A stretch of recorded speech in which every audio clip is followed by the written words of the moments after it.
le monde, c'est le temps des favoris du mois de mai. C'est le mois de ma fête, j'ai pas été là tellement, je suis partie en voyage dans le sud, au Club Med, c'était extraordinaire. Et j'ai comme, sentais le besoin de faire une petite pause. Vous m'excuserez. Mais je suis de retour avec pas tant de produits que ça, mais des coups de cœur majeurs. Commençons en force avec mon fond de teint découverte. Et je vais faire une revue, qui ne soit pas une revue première impression, qui est le Joli Teint de Terracotta, qui est écrit Beautifying Foundation with Sunscreen for Sun-Kissed Healthy Glow.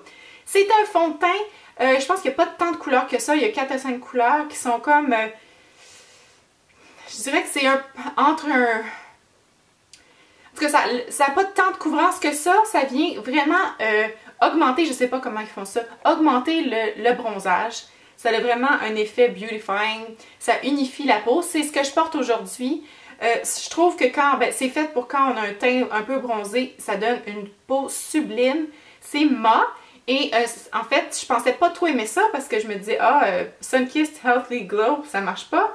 Mais par-dessus, je peux venir appliquer un bronzer qui est un peu plus scintillant et une peau de finition avec un genre de glow. Donc je trouve que ça fonctionne très bien. C'est fait pour être utilisé avec les poudres bronzantes Terracotta de Guerlain. Moi, j'utilise pas ça. J'utilise mes bronzers que j'ai déjà, dont ceux-là de Hourglass, et je trouve que ça fait super bien l'affaire.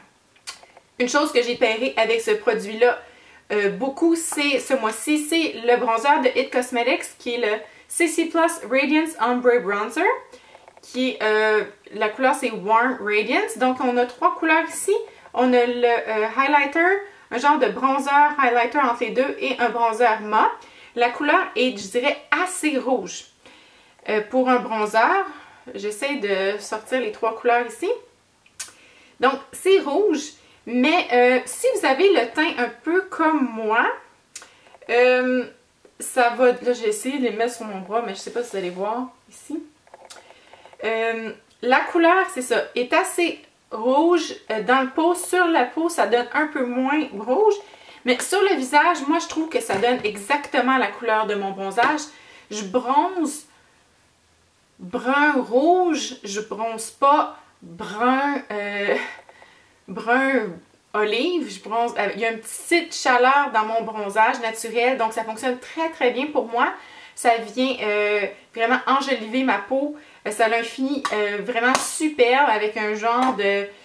C'est mat, mais ça donne vraiment un fini, celui-là, le bronzer mat, là, il donne vraiment, il sublime la peau. Donc on voit vraiment pas la poudre, il est superbe, puis il tient vraiment très très bien. Donc, je sais que c'est difficile à se procurer les It Cosmetics, mais si vous avez la chance, je pense que regardez de ce côté-là.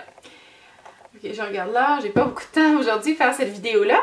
Ensuite, je vais continuer avec les Colourpop. Donc, j'ai fait un tutoriel aujourd'hui que je viens de filmer. Je vais probablement le publier après avoir publié cette vidéo-là sur le look que je porte aujourd'hui avec des couleurs Colourpop. Donc, j'ai acheté, je dirais, au moins une dizaine de couleurs. Donc, j'ai expérimenté ce mois-ci avec les couleurs de Colourpop.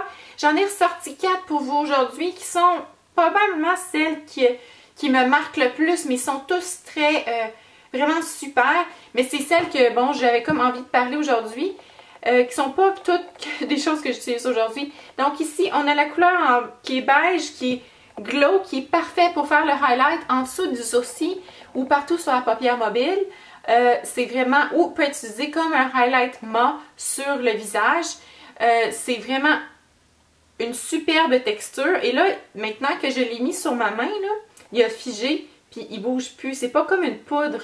C'est vraiment, je sais pas si vous avez déjà entendu parler des Colourpop. Peut-être que je vais faire une introduction. Donc voici ce quoi ça a de l'air. Et ils ont comme une texture un peu entre la crème et la poudre.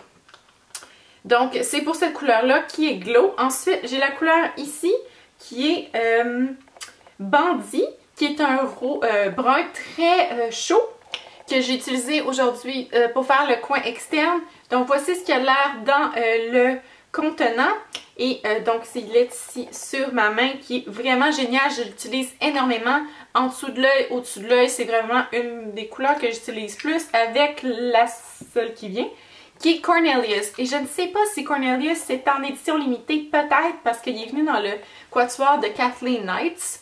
Donc voici cette couleur magnifique, qui est une couleur de transition parfaite pour moi en tout cas. Elle est ici. Donc c'est vraiment une couleur que j'utilise presque toujours comme base pour faire mon creux paupière. Après ça, ça permet, comme vous voyez, c'est comme elle qui est la plus utilisée en fait. C'est vraiment elle que j'utilise pour faire presque tous les looks Colourpop. Je commence par ça et même pour les autres looks que je fais ces temps-ci, c'est une couleur que j'utilise presque tout le temps. Donc super, la couleur Cornelius. Et finalement, je voulais vous montrer une dernière couleur qui est vraiment superbe, qui est So Quiche. Très mignon comme nom. Donc la couleur dans le pot a l'air de ça. C'est un duochrome gris, vert, rose, mauve. Très scintillant. Oups, ça tombe. Donc, je ne sais pas si on peut voir bien à la caméra de quoi ça a l'air ici. Donc, magnifique couleur. Et les autres sont aussi magnifiques. Je pourrais vous les présenter plus tard. Dans le tutoriel, j'ai utilisé d'autres couleurs de plus que celles que je vous présente aujourd'hui. C'est vraiment pour vous donner un sample de ce que j'ai. Si vous voulez, ça vous intéresse, je peux vous présenter ce que j'ai choisi. Vous avez juste à me dire dans la boîte de description. Je vais vous présenter ma collection de Colourpop et mon genre d'opinion sur le sujet.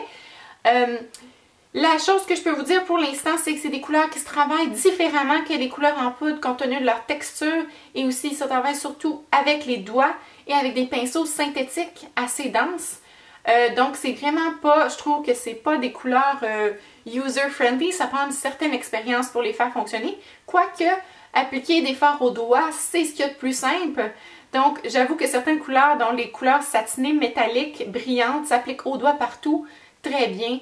Pas besoin de pinceau, ils s'estompent vraiment très bien aussi avec un doigt propre. Donc c'est une genre de combinaison très facile, puis d'autres couleurs, celles qui s'appliquent au pinceau sont un peu plus, je trouve, difficiles à travailler.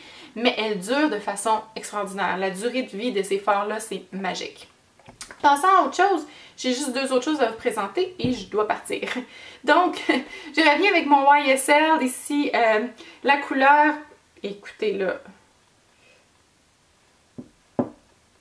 l'autre couleur que j'ai pris, je vais l'écrire dans la boîte de description tout comme tout le reste, c'est la couleur qui est un peu plus corail. Donc c'est le deuxième qu'il y a l'air de ça, c'est le deuxième que je me procure. Excusez, je m'en suis mis sur le nez. Je vais y aller généreusement ici pour que vous voyez de quoi ça a l'air. J'en ai parlé dans mes derniers favoris. J'ai acheté l'autre couleur qui est Call Me Sherry, quelque chose comme ça. Et ils n'écrivent pas les noms dessus. 62M201, c'est ça qui est écrit. Et je l'adore aussi. Je trouve que... Alors, en tout cas, j'alterne entre les deux. Quoique je trouve pas que la différence entre les deux est tant que ça. Elle est un peu plus corail, l'autre est un peu plus rose, mais il y a comme un effet teinté de la lèvre qui est très très similaire. Je pense pas que ça vaut la peine d'avoir les deux. Mais j'ai les deux, c'est ce que je traîne dans mon sac à main, c'est ce que j'utilise presque tout le temps durant la journée. Aujourd'hui, j'en ai mis au centre de mes lèvres pour venir faire une petite brillance, mais j'ai un rouge à lèvres de Colourpop en dessous qui est la couleur Monkey. Finalement, un petit produit skincare que j'adore. C'est l'huile souplesse lissante et embellissante de L'Occitane à l'huile d'amande. C'est fabuleux. Je vais m'en mettre là parce que je tripe tellement dessus. C'est comme s'envelopper d'un bonbon. On sent le bonbon. Mais pas le gâteau, mais en tout cas, c'est vraiment, ça sent tellement bon. La peau est magnifiquement douce. Je me touche après ça. Tout le monde sont là. Ah mon Dieu, tu sens bon, c'est quoi cette odeur? Magnifique produit. Et L'Occitane, je sais que vous pouvez vous la procurer en France. C'est magnifique, n'est-ce pas, pour une fois? Donc, si vous cherchez une huile sèche pour le corps, essayez celle-là. J'en ai plusieurs. J'ai celle de Nuxe, j'ai celle de Caudalie. Mais j'ai vraiment un coup de cœur pour celle-ci ce mois-ci. Et bon, ça fait pas tellement longtemps que je l'ai, je dirais une semaine et demie, parce que je n'avais un plus petit format. Et j'ai vraiment quand même pas mal de passé. Je l'utilise souvent. Je l'adore. Donc, voilà, ça fait le tour de mes produits favoris du mois de mai. Le mois de juin est déjà entamé, donc je vous souhaite un bon mois de juin. C'est l'été qui s'en vient. À la prochaine!